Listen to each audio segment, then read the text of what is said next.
Assalamualaikum warahmatullahi wabarakatuh. Pada kali ini kita akan membahas mengenai uji non-parametrik. Nah, uji non-parametrik itu adalah pengujian hipotesis yang bebas distribusi dan asumsi.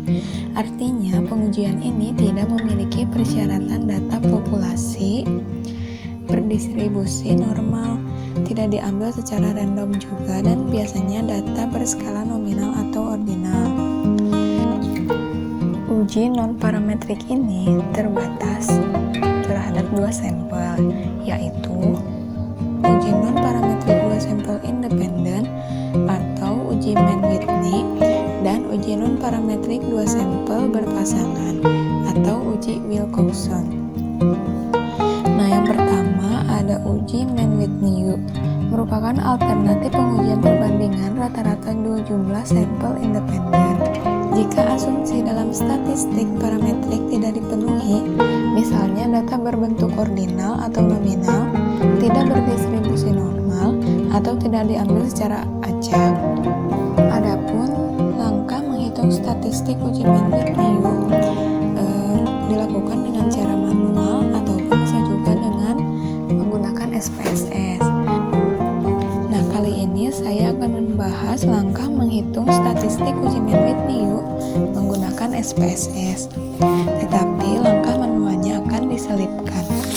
Sebagai contoh, seorang peneliti ingin melihat apakah terdapat perbedaan pencapaian siswa dalam suatu tes di mana proses pembelajarannya diberi kritik dan diberi pujian. Oleh karena itu, ia mengambil sampel sebanyak 8 orang siswa untuk diberikan kritik dalam setiap proses pembelajarannya, serta mengambil 9 orang siswa untuk diberikan pujian dalam setiap pembelajarannya. Perlakuan terhadap kedua kelompok dilaksanakan selama 2 minggu. Setelah 2 minggu berlalu, kedua kelompok diberikan tes yang sama.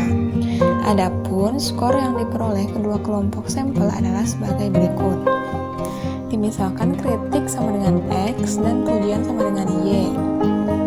Skor dari kritik atau X yaitu negatif 3, negatif 2, 0, 0, 2, 5, 7, dan 9. Dan skor dari pujian atau Y yaitu 0, 2, 3, 4, 10, 12, 14, 19, 21. Jika data diuji pada taraf signifikansi 5%, bagaimana kesimpulan penelitian tersebut? Penyelesaian pengujian hipotesis menggunakan software SPSS adalah sebagai berikut. Nah, langkah yang pertama yaitu kita buka dulu aplikasinya. Nah, setelah dibuka akan tampak seperti ini. Nah, ada data view dan juga variable view. Kita aktifkan dulu variable view-nya dan definisikan variabel dengan mengisikan skor dan perlakuan di kolom name dan numerik di kolom tipe, lalu kolom desimal diisi dengan 0 dan label diisikan dengan skor siswa untuk skor dan label perlakuan yang diterima siswa pada perlakuan. Nah, lalu kolom values untuk variabel skor diisi dengan non, sedangkan kolom values untuk variabel perlakuan didefinisikan dengan mengisi value label dengan angka 1 mewakili kritik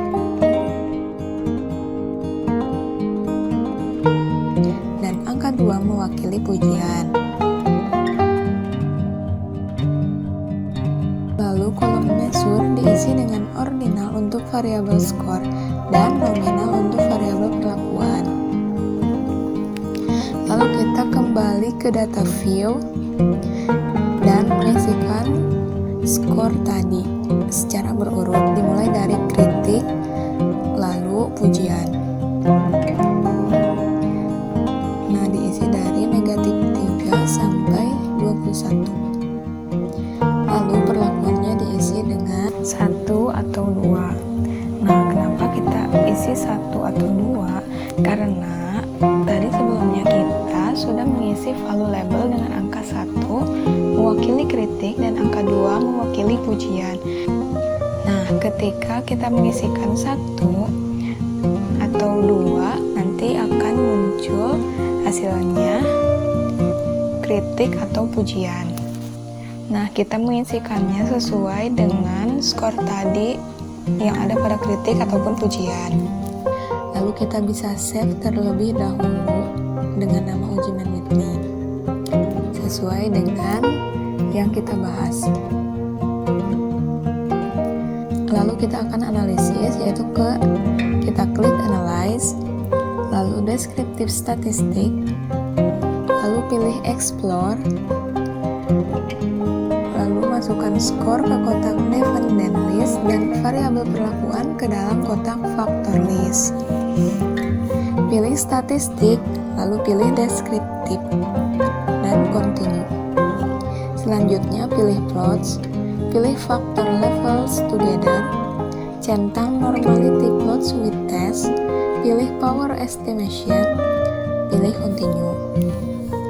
Pilih OK dan hasilnya akan muncul seperti ini. Nah, berdasarkan hasil tersebut, dilihat dari data deskriptif bahwa nilai rata-rata skor siswa yang diberi perlakuan dengan kritik adalah 2,25.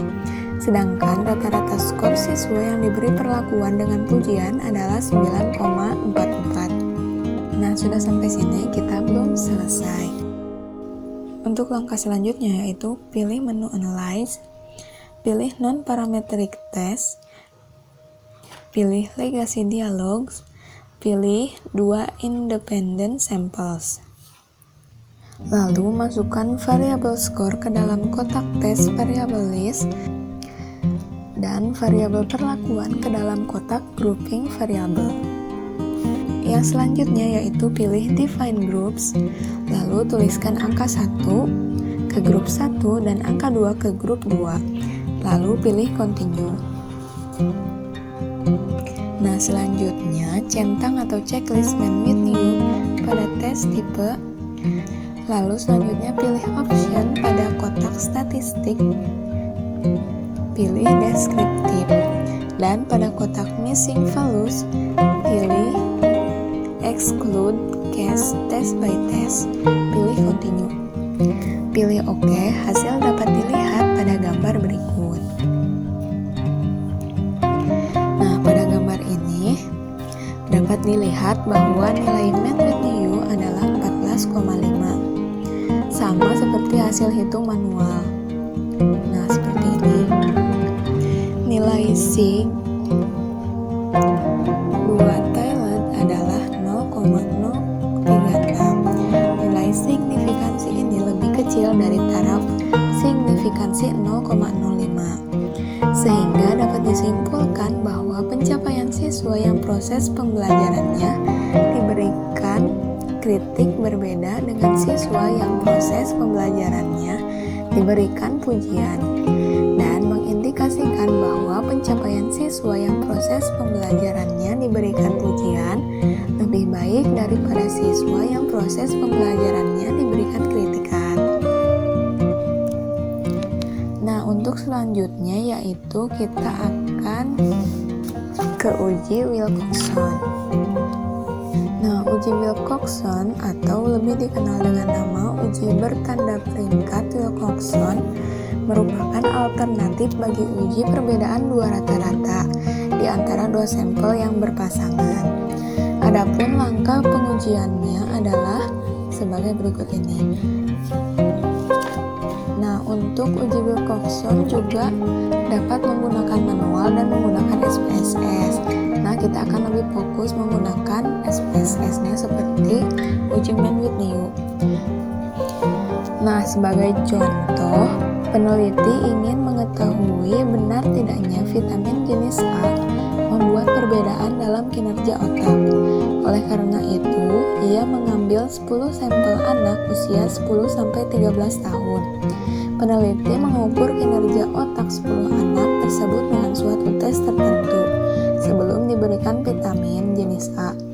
Kemudian memberikan vitamin jenis A tersebut dalam dosis yang sama selama 2 minggu. Setelah selesai pemberian vitamin, peneliti memberikan tes kembali kepada 10 anak tersebut. Adapun skor hasil tes kinerja otak sebelum dan sesudah pemberian vitamin adalah sebagai berikut. Nah, dimisalkan sebelum sebagai X dan sesudah sebagai Y. Nah, dimisalkan X sebagai sebelum dan Y sebagai sesudah. Untuk skor dari X yaitu 24, 39, 29, 28, 25, 32, 31, 33, 31, 22. Nah, untuk skor Y adalah 28, 29, 34, 21, 28, 15, 17, 28, 16, dan 12. Jika taraf signifikansi uji yang digunakan 5%, bagaimanakah kesimpulan penelitian tersebut? Untuk menyelesaikan persoalan tersebut, maka langkah pengujian hipotesisnya adalah sebagai berikut. Nah, sama seperti tadi, kita definisikan variabel pada variabel view dengan nama post before untuk kinerja otak sebelum diberi vitamin jenis A dan post after untuk kinerja otak sesudah diberi vitamin jenis A. Nah, kedua variabel ini berjenis numerik, maka diklik numerik dengan bit 8 dan desimal 0. Untuk label pada post before diisi dengan kinerja otak sebelum diberi vitamin jenis A, dan pada label post after diisi dengan kinerja otak sesudah diberi vitamin jenis A. False note, measure ordinal. Yang kedua yaitu aktifkan data view. Nah, diklik data view-nya dan masukkan semua data nilai dalam tabel.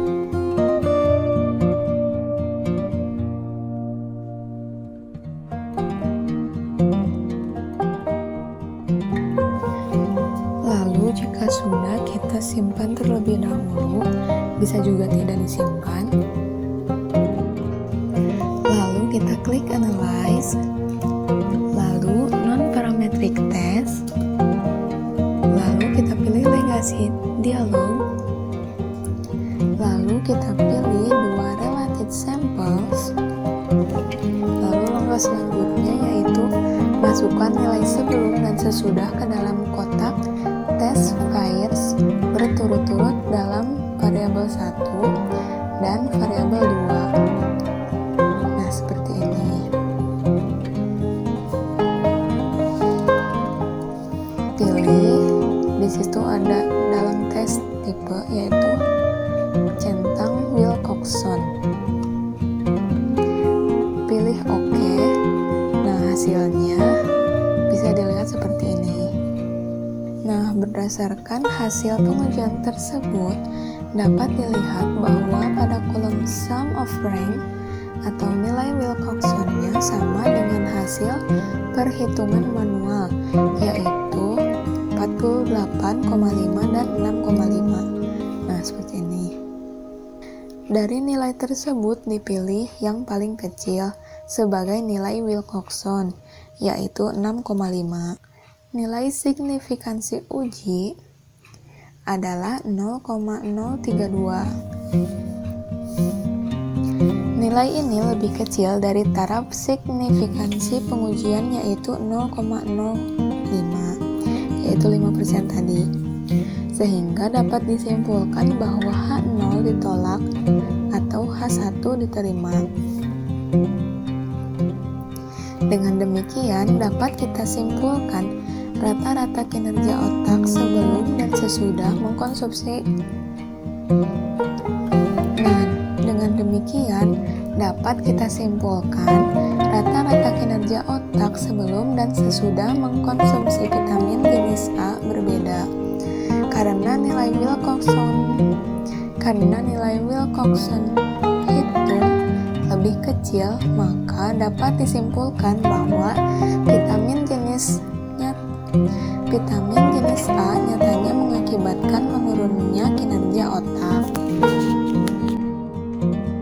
Nah, itu adalah pengujian hipotesis pada uji non-parametrik, yaitu yang pertama tadi uji Mann-Whitney dan yang kedua adalah uji Wilcoxon menggunakan SPSS.